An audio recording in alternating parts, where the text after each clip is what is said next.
Hello सिंचाओ। या शिक्षा। सो ये मॉन्क है भाई जिन्होंने मेरी मदद की और ये गहन अध्ययन करते हैं और इन्होंने ओशो की बहुत सारी बुक्स पढ़ी हैं। इनकी लाइब्रेरी में आप देख सकते हो, यहाँ पर काफ़ी सारी बुक्स रखी हुई है, लेकिन सारी वियतनामीज लैंग्वेज में है।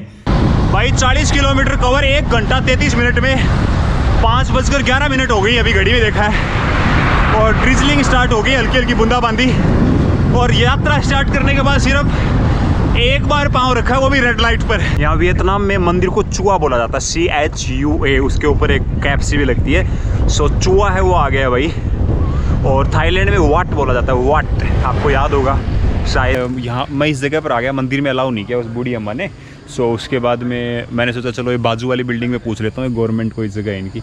तो भाई ने मेरे को बिठा के रखा। अभी टाइम क्या हो गया, 6:44 हो गया। मैं 6 बजे के आसपास से पहले पहुँच गया था। भाई साहब उसने मेरे कागज़ वागज़ लिए, पासपोर्ट लिया, फ़ोटो खींची और उसके बाद बोलता है कि मैं तुम्हें एक होटल में लेके चलता हूँ। और सुबह ब्रेकफास्ट का टाइम अभी, और हम अभी खाना वगैरह खा रहे हैं। ये सारा आप जो देख रहे होंगे, तो बहुत ही अच्छा भोजन खाने को मिल रहा है। दोस्तों वियतनाम के खाने के अंदर आपको मैं खास चीज़ बताना चाहूँगा और आप वो सुनकर चौंक जाओगे। वियतनाम के अंदर खाना खाया जाता है वो कटोरी के अंदर खाया जाता है। जैसे हमारे इंडिया में क्या होता है, हम थाली यूज़ करते हैं, प्लेट यूज़ करते हैं, लेकिन वियतनाम में सिर्फ इस छोटी सी कटोरी के अंदर आपको जो खाना नज़र आ रहा है, ये पूरा खाना आपको खा सकते हो। जैसे मॉन्क खा रहे हैं, ऐसे हाथ में उठाकर इनके खाने के कल्चर में है। इसके पीछे भी एक रीज़न है। वो रीज़न क्या है कि आप जितना भी खाना है आप उतना ही खाना ले पाओगे कटोरी में जितना आप खा सकते हो। अगर आपका ख़त्म हो गया, आप ये चॉपस्टिक से या किसी से भी और डाल लोगे। तो कहने का मतलब ये कि आपका खाना वेस्ट नहीं होगा। मुझे कंसेप्ट बहुत पसंद आया। स्टार्टिंग में मुझे थोड़ा अजीब सा लगता था कि यार कैसे मैं कटोरी में खा सकता हूँ, गिर जाएगा, ऐसे वैसे होगा, लेकिन अब मुझे आदत हो गई है। तो मैं चॉपस्टिक और चम्मच दोनों से खा सकता हूँ और ये काफ़ी डिलीशियस है ऐसे खाना। देखो वैसे वियतनाम के खाने में आपको पुदीने का महत्व बहुत नज़र आएगा। आप देखोगे हर तरफ पुदीना है, तो ये लोग पुदीना बहुत खाते हैं। उसके पास सूप है, ये बहुत पॉपुलर है। खाना खाने के बाद ये सूप जरूर पीते हैं। उसके बाद में ये हो गया टोफू, हो गया सोयाबीन वगैरह से बना हुआ, राइस वगैरह हो गए। सारा का सारा चीज़ें आप जो देख रहे हो, ये यहाँ के खाने में बहुत अच्छे और इस खाने को बहुत डिलीशियस बना देते हैं। नमस्कार दोस्तों, इस वक्त दोपहर के 2:15 हुए हैं। इस वक्त मैं नगाई लियन फो मॉन टेम्पल में हूँ, जो आप मेरे चारों तरफ देख रहे हो। ये मंदिर का नज़ारा है और ये महायाना बुद्धिस्ट टेम्पल है। और वियतनाम में इनको लेडी बुद्धा के नाम से जाना जाता है, यानी ये महात्मा बुद्ध जी का ही एक रूप है। कल रात को मैं यहाँ पहुँच गया था और मैं लाओस से वियतनाम में एंटर हुआ था। सामने आपको एक C2 नाम का रूम दिखाई दे रहा है, उस रूम के अंदर मैं रुका था। कि यहाँ के जो साधु संत है वो बहुत ही फ्रेंडली और बहुत ही ज़्यादा पढ़े लिखे नॉलेज वाले थे। वैसे आज मैं फिर से लेट हूँ, पता नहीं मुझे आजकल क्या हो गया। मैं अपनी राइड दिन पर दिन लेट स्टार्ट करता जा रहा हूँ। मैंने आज सोचा था कि सुबह जल्दी स्टार्ट करूँगा, लेकिन मॉन्क से मैं बात करता करता पता ही नहीं चला कब दोपहर हो गई। और उसके बाद अभी मैं तैयार हो गया हूँ, सारा सामान मैंने फिक्स कर लिया है। तो मैं अभी निकला हूँ आपको मंदिर का एक छोटा सा टूर देने के लिए। सो ये मंदिर का एक गार्डन वाला एरिया है, बहुत ही सुंदर इन्होंने बना रखा है। और ये सामने मेन मंदिर है। तो चलो पहले बुद्धा जी के दर्शन कर लेते हैं। सामने जो है ये महात्मा बुद्ध जी का मंदिर है। सो नमो बुद्धाय। और महायाना बुद्धिज़्म में जो बुद्ध जी हैं उनको इस तरीके से पूजा की जाती है। आप देख रहे होंगे यहाँ 3 मूर्तियाँ रखी हुई हैं। जिस तरीके से हिंदू धर्म में सात्विक का बड़ा ही महत्व है, वैसे ही यहाँ के महायाना बुद्धिज़्म के अकॉर्डिंग भी सात्विक बहुत ही शुभ और अच्छा संकेत है। तो आप देख सकते हैं जो बुद्धा हैं इनके यहाँ पर सात्विक बना हुआ है। और यहाँ पर हर एक मंदिर में आपको सात्विक बना हुआ नज़र आएगा। महायाना और थेरेवाड़ा में बहुत ज़्यादा डिफरेंस है। और मुझे पर्सनली थेरेवाड़ा बहुत पसंद है, लेकिन महायाना में ये लोग प्योर वेजिटेरियन हैं। तो महायाना में मुझे ये चीज़ काफ़ी खास लगती है। यानी दोनों वैसे बहुत ही खास और अच्छे हैं, लेकिन मेरे अकॉर्डिंग मैं मेरी थ्योरी के हिसाब से बता रहा हूँ। और यहाँ आप देख सकते हैं महात्मा बुद्ध जी का एक और रूप। और इस वक्त मैं जहाँ पर हूँ ये वियतनाम का विन नाम का शहर। आपको पीछे से आवाज़ आ रही होगी फ्लाइट्स की, यानी लैंडिंग की। तो भाई मैं यहाँ एयरपोर्ट के बिल्कुल बाजू में ही रुका हुआ हूँ। सो यहाँ पर लगभग यहाँ से आप बहुत ही पास जाओगे तो एयरपोर्ट पहुँच जाओगे। सो वहाँ से मैं आपको मेरे रूम का नज़ारा दिखा रहा था। ये है C2 जहाँ पर मैं रुका हुआ हूँ। और यहाँ का स्टे मेरे लिए काफ़ी रिलैक्सिंग और ज़बरदस्त था। तो ये मेरे रूम के अंदर का हिस्सा है। मैं यहाँ पर इस बेड पर सोया था, उन्होंने पंखा लगा दिया था। यहाँ से अगर आप बाहर का नज़ारा देखोगे तो देखो सामने राइस फील्ड्स। और ये यहाँ के लोगों को जब स्वर्गवास हो जाता है तो उनकी जो सेमेंट्री होती है वो बनी हुई है। और ये कुछ नज़ारा यहाँ का। जो मॉन्क हैं उनको मैं उनकी ब्लैंकेट लौटा देता हूँ। और जो मॉन्क है उन्होंने मेरी मदद की है, उन्होंने मुझे $12 दिए। हेलो सिंचाओ। या शिक्षा। सो ये मॉन्क है भाई जिन्होंने मेरी मदद की और ये गहन अध्ययन करते हैं। और इन्होंने ओशो की बहुत सारी बुक्स पढ़ी हैं। इनकी लाइब्रेरी में आप देख सकते हो यहाँ पर काफ़ी सारी बुक्स रखी हुई हैं, लेकिन सारी वियतनामीज़ लैंग्वेज में हैं। और यहाँ पर उपनिषद भी रखा हुआ है इन्होंने, तो इनको बड़ा पढ़ना पसंद है और हिंदुस्तान के कल्चर के बारे में जानना बहुत पसंद है। इन्होंने मुझसे बहुत सारे क्वेश्चंस पूछे। बाकी मुझे भी इतना नॉलेज नहीं है, मैंने भी उपनिषद और वेद नहीं पढ़े, बट शायद हमें भगवत गीता और ये सब पढ़नी चाहिए, क्योंकि हम बाहर जाते हैं तो लोगों के सवालों के जवाब एटलीस्ट दे पाएँ। तो मैंने डिसाइड किया है, मैंने सोचा है कि जब मैं इंडिया वापस आऊँगा तो मैं इनका अध्ययन करूँगा। और यहाँ पर ये ज़मीन पर सोते हैं, यहाँ अध्ययन करते हैं। ओके तो भाई मॉन्क्स ने मुझे बोला कि आप एक रात और रुक जाओ, अभी कहाँ जाओगे, 3 बज गए हैं, 2 घंटे राइड करोगे 20, 30, 40 किलोमीटर, तो कल सुबह तुम जल्दी स्टार्ट कर देना। तो मैंने डिसाइड कर ही लिया फाइनली एक और दिन यहाँ रुकने का। चलो ठीक है, बट मुझे दिक्कत एक चीज़ की है कि भाई मुझे इंटरनेट चाहिए वीडियो अपलोड करने के लिए, जो कि मेरे पास नहीं है। लेट्स सी क्या होता है, देखते हैं शाम तक। तो दोस्तों आज मेरा अगला नहीं अगले से अगला दिन है, यानी मैं कल जाने वाला था लेकिन कल लेट हो गया, और फिर जो मॉन्क उन्होंने बोला कि आप एक दिन और रुक जाओ, तो मैं रुक गया था और आज मैं स्टार्ट कर रहा हूँ। और आज अभी पता है क्या टाइम हुआ है भाई, अभी 3:36 हो गए हैं। यानी मैं सोचा कि कल सुबह जल्दी स्टार्ट करूँगा, लेकिन जो है ना, जो होता है अच्छे के लिए होता है, मैं ये मानता हूँ। तो मॉन्क है वो चाय वगैरह पिलाने लग गए और उसके बाद टाइम इतना बीत गया। फिर जो एक मॉन्क थे वो मुझे कहीं लोगों से मिलवाने के लिए लेकर चले गए, तो भाई इतना टाइम बीता है कि अब मेरे को टाइम मिला है, 3:36 पे निकल रहा हूँ। तो यहाँ मॉन्क का जो मुझे उस दिन मिले थे, come on, thank you so much and see you again. Yes, goodbye. Okay okay bye bye. Yes. ये सारे मॉन्क हैं भाई, बहुत ही ज़्यादा अच्छे हैं। Okay bye bye. Yes. अब मुझे यहाँ से 57 किलोमीटर का सफ़र तय करना है। यानी पता नहीं मुझे क्या हो रहा है यार, मेरा टाइम पहले निकलता था, मैं 9 बजे 10 बजे 11 बजे तक ठीक था, अब मैं 3-3 4-4 बजे निकल रहा हूँ। जब मेरा रुकने का टाइम होता है उस टाइम पर मैं राइड स्टार्ट कर रहा हूँ। बहुत ही ज़्यादा गलत हो रहा है भाई, बट ठीक है, जो हो रहा है अच्छा ही हो रहा है। खेतों में लोग काम कर रहे हैं भाई, इस तरफ देखो, ये मक्का की फसल है और यहाँ पर चावल बो रखे हैं, तो बढ़िया लग रहा है, चारों तरफ सही माहौल है। और ये छोटा सा गांव के बीच में बना हुआ बहुत ही सुंदर मंदिर है, बहुत अच्छा लगा इस मंदिर में। और मॉन्क्स ने मुझे एक और मंदिर बताया कि वो भी एक बहुत बड़ा और अच्छा पगोड़ा है, तुम वहाँ जा सकते हो, हम यहाँ से कॉल कर देंगे। तो देखते हैं भाई वहाँ पर मैं पहुँच पाता हूँ या नहीं पहुँच पाता हूँ। 4 बजने वाले हैं, अभी 3:40 हो गई हैं, बट शुक्र है कि मेरे पास प्लेस है रुकने के लिए, तो फिर ज़्यादा दिक्कत नहीं होगी। भाई देखो, लोग खेतों में काम कर रहे हैं और आप एक चीज़ नोटिस करो, महिलाएं ज़्यादा काम कर रही हैं खेतों में। और इनके पास में जो अपने राजस्थान में दराती होती है, वो दांतली है, जिसे दांतली बोलते हैं हमारी देसी भाषा में, और कसिया भी यूज़ कर रहे हैं। सिंचाओ, ये सेम कल्चर भाई अपने जैसा। मैंने एक रील डाली थी इंस्टाग्राम पर, सब लोग बोल रहे थे भाई ये तो हरियाणा लग रहा है, भाई ये तो बिहार लग रहा है, ऐसा वैसा सारी चीज़ें। तो सिंचाओ सिंचाओ सिंचाओ सिंचाओ। सब लोगों को बाद में पता चला कि भाई बाहर का बंदा, सब लोग बोल रहे हैं सिंचाओ सिंचाओ। तो भाई दांतली और कसिए का यूज़ कर रहे हैं अपनी देसी भाषा में। और मुझे कमेंट करके बताओ कि भाई कौन कौन जानता है दांतली और कसिया। तो भाई हाईवे पर चढ़ने से पहले हेलमेट लगा लिया है, मास्क वगैरह पहन लिया है, ग्लव्स मैं पहन नहीं सकता, मेरे इस बैग में मैंने इतना सामान ठूस दिया इसके अंदर कि अब निकालना बहुत मुश्किल है। तो बिना ग्लव्स के अब मैं इस तरफ बढ़ूंगा, ये सीधा जाएगा अपना हनोई की तरफ। और ट्रैफिक आप देख सकते हो इतना ज़्यादा यहाँ पर, पीछे ये रेल की पटरियाँ हैं। तो चलो स्टार्ट करते हैं। 3:43 और यहाँ से 56 किलोमीटर का रास्ता दिखा रहा है, सीधा हाईवे निकलेगा ये। गॉड ब्लेस हिम और हर जो भी है भाई, मैं हमेशा प्रार्थना करता हूँ जब एम्बुलेंस देखता हूँ कि उनकी रक्षा करना। चलो बढ़ते हैं भाई। गणपति बप्पा मोरिया, मंगल मूर्ति मोरिया। चलिए जी भाई, ये एक टाउन आया है, पीछे थोड़ा क्राउडेड था, कैमरा नहीं निकाल पाया था। और ये आ गया भाई 4 किलोमीटर बाद ही ख़त्म हो गया। मतलब अब इनके मेन हाईवे पर चढ़ जाऊँगा। इस सिटी का नाम है विन, VINH। काफ़ी बड़ा शहर है, पीछे था ये, यहाँ तो छोटा सा पार्ट है इसका। 4:16, पहले 15 किलोमीटर कवर और थोड़ा पहाड़ी एरिया रखा भाई। ये है थोड़ा पहाड़ों का नज़ारा, पीछे से आ रखा है काफ़ी देर से। और गाड़ियों की स्पीड बहुत तेज़ है इस हाईवे पर। QL1A और इनका जो सिटी 01 हाईवे है, दोनों एक साथ ही हैं अभी ये। तो ये सीधा हनोई जाएगा, हो ची मिन से हनोई यही हाईवे जाता है। और अपना डेस्टिनेशन 42 किलोमीटर रह गया है। 4:17 हुए हैं अभी। खींच रखी है पूरी स्पीड में पूछना भाई, कोई ब्रेक नहीं आज, कंटिन्यूसली।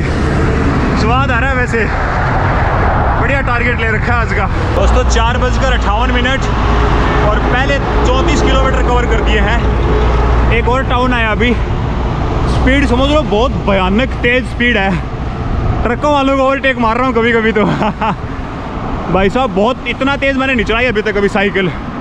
नॉर्मल अगर स्पीड की बात की जाए तो 28-29 की चल रही है स्पीड, बहुत ही ज़्यादा फास्ट, क्योंकि मुझे अंधेरा होने से पहले पहुंचना है।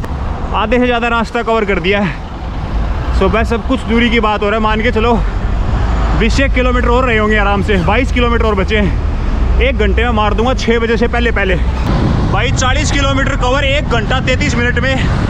5:11 हो गई अभी घड़ी में देखा है, और ड्रिजलिंग स्टार्ट हो गई, हल्की हल्की बूंदाबांदी। और यात्रा स्टार्ट करने के बाद सिर्फ एक बार पाँव रखा, वो भी रेड लाइट पर। पानी भी नहीं रखा, सॉरी पाँव भी नहीं रखा, पानी भी नहीं पिया।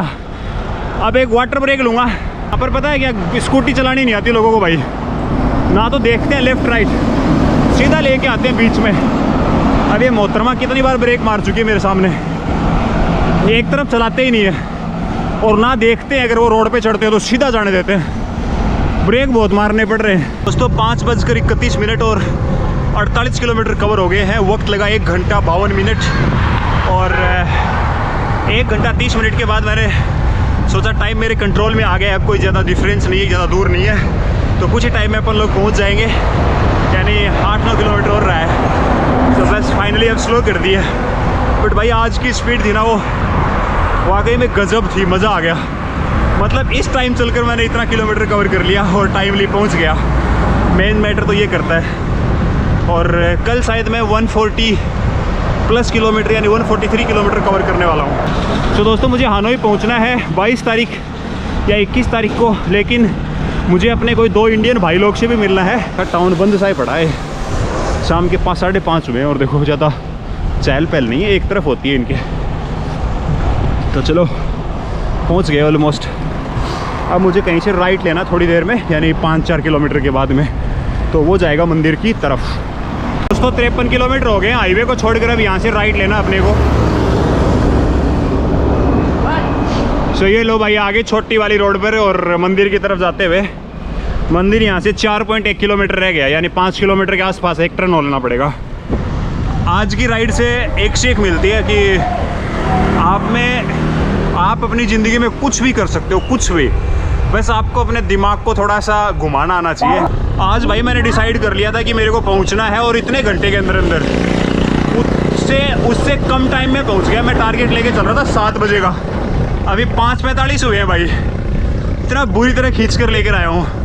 और पहले क्या करता था, इतने से किलोमीटर के अंदर लगता, ओ अच्छा आज 57 किलोमीटर जाना है, ठीक है, पूरा दिन लगा देता था, और यहाँ 2 घंटे में पहुँच गया ऑलमोस्ट। ये बच्चे हैं अपने लास्ट 4 किलोमीटर, और अब मैं करूँगा साइकिल पे रिलैक्स, क्योंकि जब भी आप साइकिलिंग स्टार्ट करते हो तो बॉडी को वार्म अप करना पड़ता है, और जब ख़त्म करते हो तो भी बॉडी को कूल डाउन करना पड़ता है। तो मैं बहुत स्पीड में लेके आया हूँ, तो मेरे पूरे लेग्स वगैरह सब एकदम पंप हो रखे हैं, तो इनको धीरे धीरे करके अब मैं करूँगा कूल डाउन। तो स्लो राइड करूँगा मैं 5 किलोमीटर लास्ट, क्योंकि पहुँच गया भाई ऑलमोस्ट। देखो लेफ्ट साइड में देखो ये राइस फील्ड्स हैं, और इस तरफ ये घर वगैरह आ गए, लोग इवनिंग वॉक वगैरह कर रहे हैं, और ये सब माहौल है। और बीच में देखो यहाँ पर हर जगह नदी या नहर निकलती है हर गांव के अंदर से, तो ये बढ़िया चीज़ है।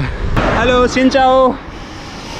ये देखो भाई ये कैप पहन रखी है ना, रख रखी है। ये लोग खेतों में काम करते हैं और इस कैप का यूज़ करते हैं ताकि इनको धूप वगैरह कम लगे। तो मैं भी सोच रहा था कि यार अपने गाँव में भी बेचारी बूढ़ी औरतें हैं, मम्मी वगैरह हो गई, सब खेतों में काम करते, तो उनके लिए कैप ले जाएंगे तो ज़्यादा बेटर रहेगा। बैठा सोच रहा था मैं कि ऐसी चीज़ें होनी चाहिए यार। ठीक है यार, धूप से बचाएगी आपको गर्मी में। तो आपको आइडिया कैसा लगता है इन लोगों के कल्चर से? हमें कोई अच्छी चीज़ अडॉप्ट कर लेनी चाहिए। देखो ये आंटी जी, इनकी कितनी उम्र है, ये साइकिल चला रही। हेलो सिंचाओ। तो भाई देखो ये साइकिल से कितने बूढ़े लोग, 90 साल की औरतें साइकिल चलाती हैं गाँव के अंदर। देखो इस गेट के अंदर एंटर हुआ हूँ, लांग क्वान डोई लिखा हुआ है। तो यहाँ से अभी मैं अंदर घुस चुका हूँ, और इसमें जो जगह है वो क्यू मिन करके 6 किलोमीटर है ऐसा। हाय सिंचाओ। Thank you. What's your name? My name is Dap. Oh, Dap. Nice to meet you, brother. Okay. Vietnamese. Yeah, Vietnamese. No, I don't know Vietnamese. Okay. Alright. Bye. तो भाई एक ऐसे गांव में से आ गया हूँ। देखो गांव सा ही है पूरा, सिटी से थोड़ा आगे जाते ही, और यहाँ से मंदिर है वो बहुत ही पास रह गया। 1.4 किलोमीटर बाद राइट लेना है मुझे। तो देखते हैं। और यहाँ फुटबॉल का बड़ा क्रेज़ रहता है। देखो बंदे यहाँ फुटबॉल खेलने के लिए लेकर जा रहे हैं। बढ़िया सीन है वैसे इस जगह का। सिंचाओ। लोग देख के तो स्माइल आ जाती है उनके चेहरे पर देखते ही। ये राइस फार्म्स आ गए दोनों तीनों तरफ और यहाँ लोग वगैरह हैं और सामने हमारा जो मंदिर है वो भी दिखने लग गया है। यानी मंदिर का गेट इस तरह का सा नज़ारा है। सामने जो यहाँ वियतनाम में मंदिर को चुआ बोला जाता है, CHUA, उसके ऊपर एक कैप सी भी लगती है। सो चुआ है वो आ गया भाई। और थाईलैंड में वाट बोला जाता है, वाट, आपको याद होगा शायद। तो यहाँ से अपनी एंट्री हो गई है और बड़ा ही सुंदर एरिया आ रखा है और बहुत ही सुंदर गांव, खूबसूरत, मज़ा आ गया भाई। ये आ गया लैंग थुआंग येन। तो ये लो भाई एंट्री हो गई यहाँ पर, फाइनली पहुँच गए अपन लोग यहाँ पर। हाय शिनचाओ। Hello hello. मेन गेट को जैसे ही पार करेंगे वैसे ही अपनी एंट्री हो गई है इस एक गाँव में। और इस गांव के अंदर ये लॉन्गसन पगोड़ा करके नाम था इसका। तो पहुंच गए हैं लॉन्गसन पगोड़ा।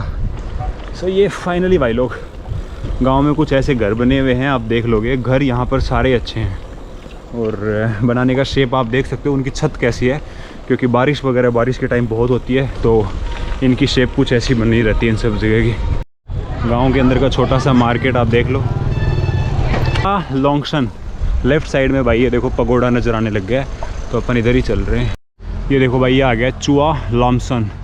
ये भी बहुत ही पुराना और काफ़ी पॉपुलर टेंपल है।